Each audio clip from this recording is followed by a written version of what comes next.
What's up, everyone? I want to talk a little bit today about my NBA Finals collection and kind of show that off for you guys. I know last week's episode was pretty short. Like I said, I was really sick, so maybe this bonus content can help make up for it. So I don't know how long this could take. This could be like, 10 minutes. This could be 20, 30, who knows? I'm just going to talk about stuff. If you're interested, cool. Watch. If this is not your thing, that's fine. You're not going to hurt my feelings. So I'm going to try and go through all of the NBA Finals memorabilia cards that I have in sequential order of the actual finals and not the date they were made. So, for instance, like this card was made in 2014, but it's from 1989. So, it won't be hard to follow. Anyway, I'm going to start with three cards that are not officially labeled by the company as Finals Game Worn, but I feel very confident that they are Finals Game Worn.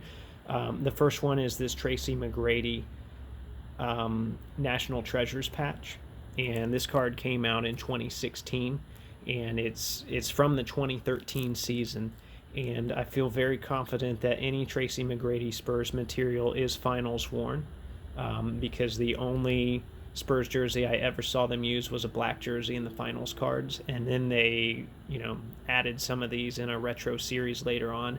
They didn't have very many pieces, so it makes me think it was just some leftover stuff. There are a few better patches out there. Most of them, the 25 number to 25, are trim. They don't come around all that often, and I don't think a lot of people realize that they were finals worn. They haven't verified that, but I'm pretty sure they are. So that's a pretty cool piece to have. This one right here is crazy. So this is from 2007, I believe, 2007, 2008 Topps Letterman. This is a JoJo White, the eye from the back of his jersey from White. Topps acquired one JoJo White jersey in the late 2000s, and somebody matched the tags up online to an auction. I believe that was JoJo White's memorabilia auction, a large auction of his, and basically it was an NBA Finals game worn uniform. And what's interesting about that is it was from 1975. That was the year that JoJo White won the Finals MVP. To the best of my knowledge, this is the only jersey that they had for JoJo White that they had to cut stuff up from. They were very selective. They didn't, these patches weren't in a lot of sets.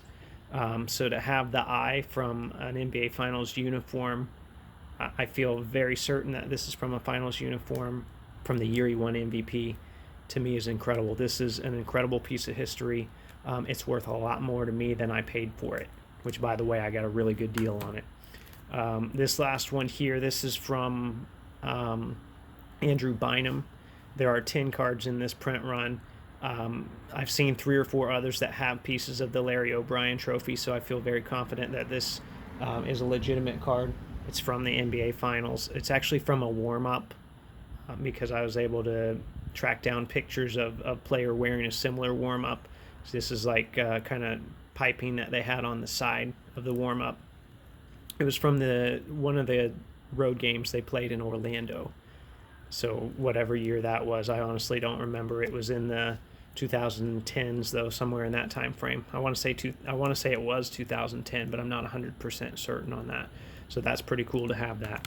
Okay, so now I want to start off the official stuff that's actually certified as being game worn in the NBA Finals by the card company. You guys have probably saw these pickups on my Instagram this weekend. These are 3 Mark Aguirre game worn patches from the 1989 NBA Finals. And Panini put this set out in Immaculate in 2014. I think these patches actually go together. I think that's part of the PI in Pistons. And I cannot find a good picture of Mark Aguirre from the 1989 NBA Finals. You think that would be easy? I cannot find a single high-quality photo. I'd love to be able to, try and match the jersey holds up, because it's got to be to either Game 3 or Game 4, maybe both, if he wore the jersey in both games. But it's got to be one of those 2 games, because they swept the Lakers that year. It's also really cool that it was Mark Aguirre that year because if you've seen the Bad Boys documentary, they talk about this. But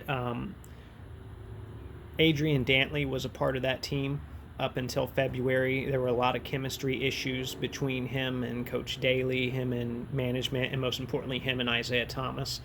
So what they do, they traded Dantley for Aguirre.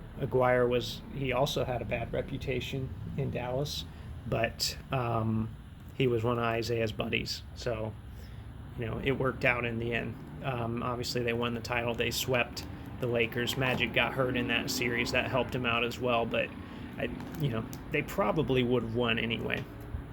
Okay, now we get into the first certified stuff I have, which is actually from 2000. Someone asked me a good question the other day. Why don't we have like a lot of Bulls era final stuff? The only stuff we really have are game used floor pieces, which I don't have any of those. A lot of it was that we didn't have really the big memorabilia boom before then. And, if Panini, they've done stuff retroactively, but they're not going to do a Bulls set without Michael Jordan. It's kind of pointless. So we really haven't had a lot of nice Bulls final stuff. That'd be a nice addition. It'd be a good way to really add some 90s stuff. So these were patches from the year 2000, from 2000 Topps Chrome. It's from the 2000 NBA Finals, and sorry about that. You guys can tell I'm outside on the porch. So this is before patches were a really big deal. So patches were, even though they're numbered to 25, they're still really tough to find. I've got them for all sorts of prices. This set's very important to me because it's the only NBA Finals that the Pacers ever went to. They won 3 ABA titles, but never have won an NBA title, and this is the only one they've even been to, despite the fact that I think their 97-98 team was better. But, hard to get around a guy named Michael Jordan. So in this finals, they ran into a guy in his prime named Shaq. Also, Kobe was there as well, but really Shaq was just monstrous. This is a card that I probably overpaid for, but I love the patch with the A. And, it's one of I kind of had fear of missing out. I didn't know if I'd see it again. Of course, I have seen another one since then, but not with that quality of patch. These are hand numbered on the back. Just a really nice looking card. There is a refractor version of these numbered to 10. Despite having, a lot from this set, I have 2 Lakers and I think 8 Pacers. I don't have any of the refractors numbered to 10. So just here, I'll go through some of these real quick. Here's Travis Best, Zon Tabak. I mean, you're never going to find another Zon Tabak patch card. That's what's so cool about this for somebody that collects. I try to get a patch for everybody that's worn a Pacers uniform if they have one. That was a cool way to get a Zon Tabak one. Chris Mullin, Hall of Famer, lefty. Mark Jackson. And this one has a really cool story, at least for me. I saw a Pacers listing, just a lot of, 6 cards. Most of them were junk. I noticed this patch in there. It was listed really poorly. Like I said, I paid a lot of money for the Sam Perkins before this. I got this lot for like $6, $8, $10 shipped, something like that. I checked this listing like every day. I was so just paranoid about being outbid for that, but I wasn't. So that was nice to have that. Topps made a lot of NBA Finals stuff in 2000, so I'm going to go through some of it kind of quick, even though I could talk about it forever. This is from Gold Label. It was a rare parallel, though, the leather parallel. I don't know how many of these are really out there, but there's a guy, Harper. You guys know him from Blowout, and actually I interviewed him a couple weeks ago. He's been kind of crunching the numbers on these, so he probably has a good idea. I might have to check in with him. He actually gave me this one just for winning a contest, but really, he didn't have to give me this. He's just being super nice. He pulled this one. These are really rare cards, so I'm really happy to own these. Okay. Then there was just the Gold Label jersey version. I don't have a lot of the Lakers. I'm slowly, I try to pick those up if I see them for cheap. My main focus is obviously Pacers, but I've got the Laker I have is Derek Fisher. There's Jalen. Dale Davis. There are some, slight variations of these, or kind of, I don't know, I wouldn't say multipliers, but, pinstripes are a plus. You can see not all of them have pinstripes. Gold, which, you might say, well, where's that from? Well, it's from the side of the jersey. So, that's kind of a little bit of a premium. Derek McKee. And you'll notice I'm missing one Pacer, and sadly it's Reggie, and I don't know, I was stubborn. I didn't buy that when it was affordable, and now it's gotten kind of stupid high. A couple people bought them higher than they probably should, and it set the market. So, lesson learned sometimes.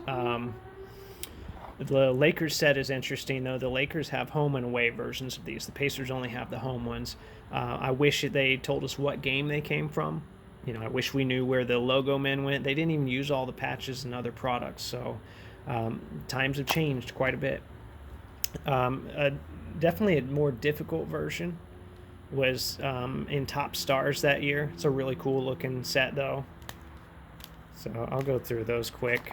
And then finally, this is one that Mark talked about on the show, the final piece. He's trying to figure out the print run of these. If you notice, there's a serial number on the back. If you have any of these, please, Pacers or Lakers, please let him know. He's not trying to get them from you, but he just wants to get those numbers so we can kind of create a catalog of how many we think are out there. He's doing a great job with that.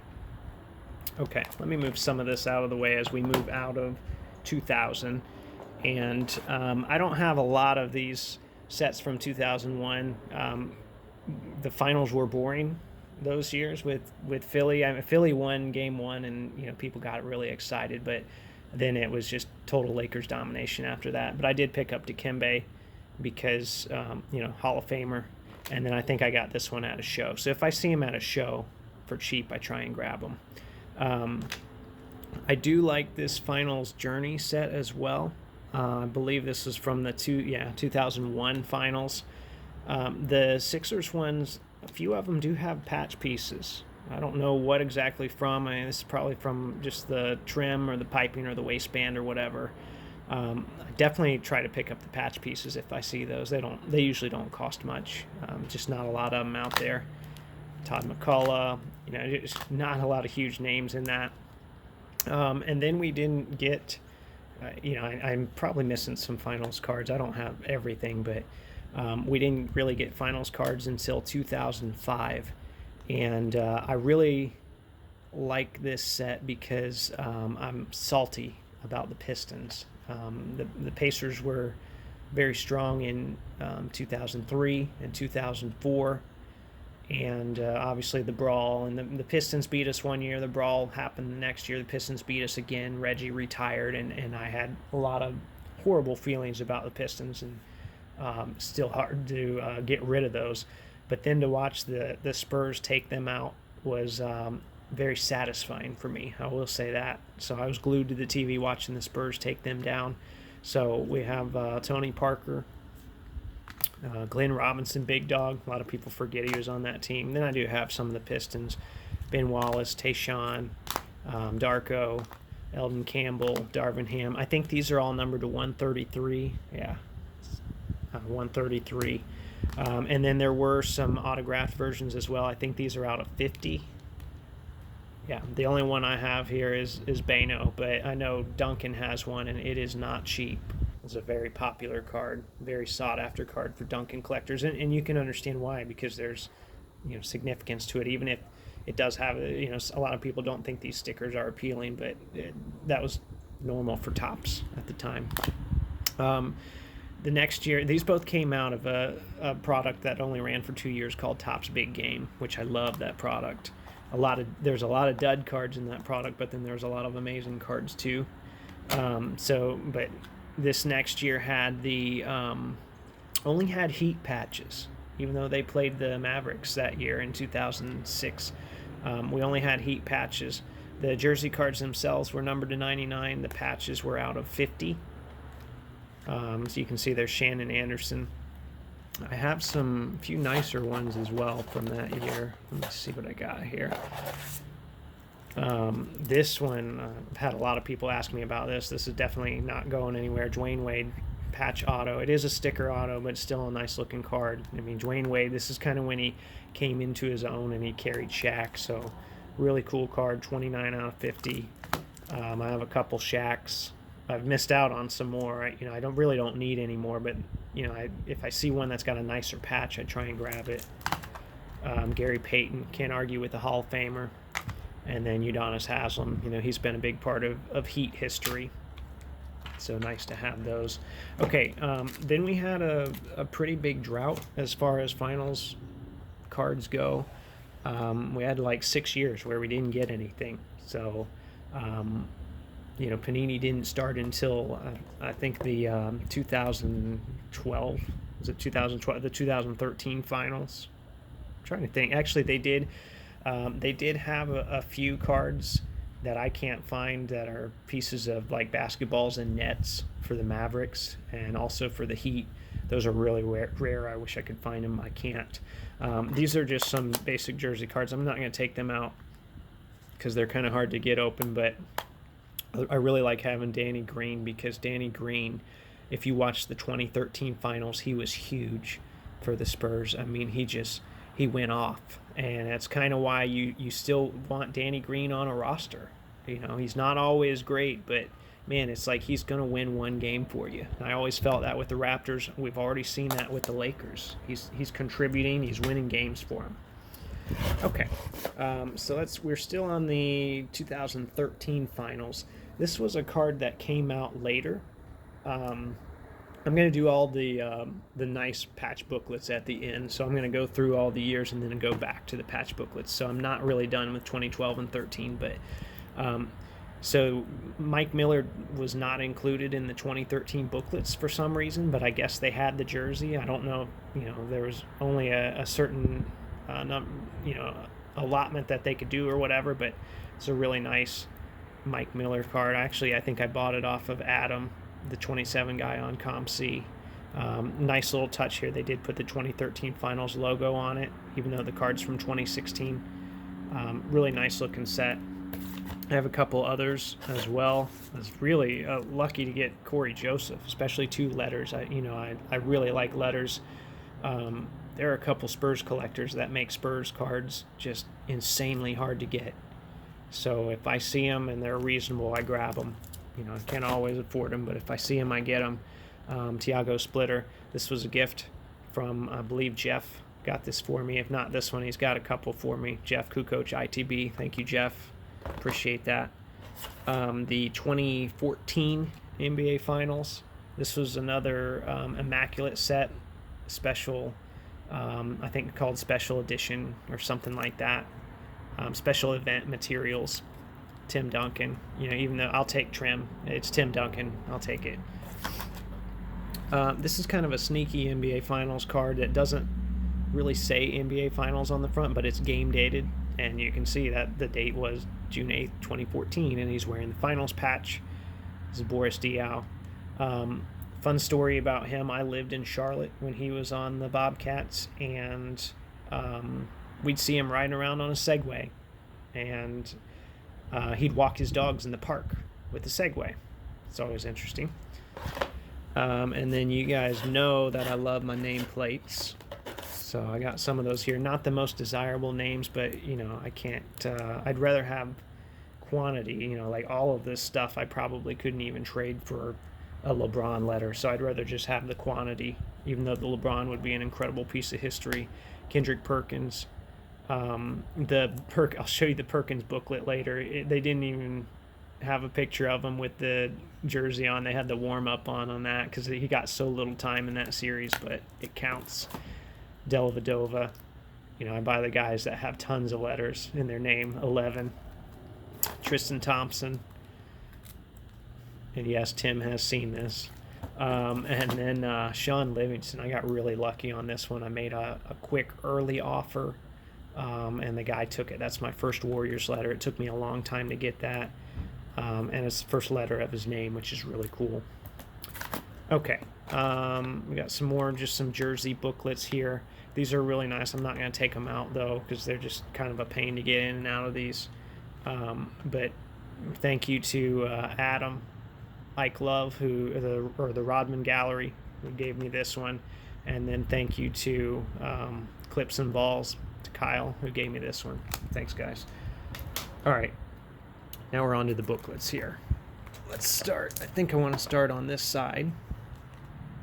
These are incredible. I think these are some of the nicest cards that Panini has ever manufactured.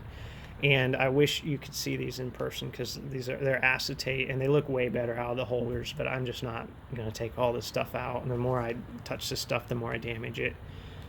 So we got James Jones letter. This is before they put the letters in National Treasures. They used to all be in the preferred booklets. So, preferred used to have some really nice booklets. Now they've, taken them, they've put them in opulence, and they put the letters in National Treasures. So they changed how they do everything. But this James Jones, it's from 2014. I think these are out of order. Kendrick Perkins, like I said, with the warm-up on. Really nice patch, though, for Kendrick Perkins. That's from 2015. Some of these are not labeled correctly on the back either, which is crazy. This is a real nice looking set. Dante Jones. This is when they cut the number down. They used to make 25 of all the booklets. I think there's 10 of Dante. Yeah, there's 10 of that one. There's less of a lot of the guys. So it's Dante Jones. Really nice looking booklet. Boris Diaw. This Iguodala is incredible to me, because this is from the Warriors' first championship run. It was also the year that he won Finals MVP. So this is a large, substantial piece of patch from when Andre Iguodala won Finals MVP. Whether he deserved it or not, granted, I think LeBron deserved it, but it's an incredible piece of history nonetheless. Draymond Green. I couldn't believe I got this last offseason for a great price. Maybe we'll see now that the Warriors run is over, some of this stuff will cool down a little, but it's still just as significant to me. All good runs have to come to an end, and that's a great looking piece of a number. Andrew Bogut, another great looking card. Leandro Barbosa, thanks Steve, I bought that off Steve. Couple cards of Festus here. That's an insane patch on that one. I'd be willing to trade this for one I don't have. I don't get rid of a lot of final stuff, but I would trade those. I'm going to move one of these to the back here because I want to talk about it last. Oh, we got Mario Chalmers. Once again, this is before the letters were moved. I actually have both pieces of the letter there, and I got these pretty cheap. Rashard Lewis. This was the first one I ever had. I got that for like $35. At the time, it was a bit of an overpay. Now that I think that'd be a great price for this. Great looking card. Great looking patch. Tristan. Nice Tristan Thompson patch. Move some of these out of the way. Just got cards everywhere now. Really nice Tristan patch.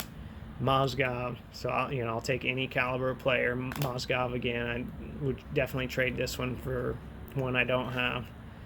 Shumpert. And then here's the big one.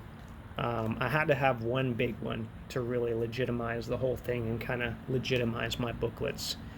And that big one is Steph Curry. And this one's out of 25. I bought this from Malaysia, and I got looking back, a really good deal on it. This one kind of scared me buying from Malaysia, just because the tracking disappears at some point, and you wonder, like, am I ever going to see this card? Not the greatest patch. It's a piece of the number, probably the 0, the inside of the 0, but I'll take it. It's prime. It's from Curry's first title. Super historic. I know a lot of people are down on Curry right now, but Curry's gonna, we're gonna look back on history, and he's definitely a special player. He definitely changed the game. So I know things got kind of out of order there at the end, but I appreciate you hanging with me. I'd love to talk more NBA Finals cards in the future. Thanks for viewing, and if you like this kind of stuff, let me know, and I'll try and do some more videos in the future. Until next time, this is the Wax Museum Podcast.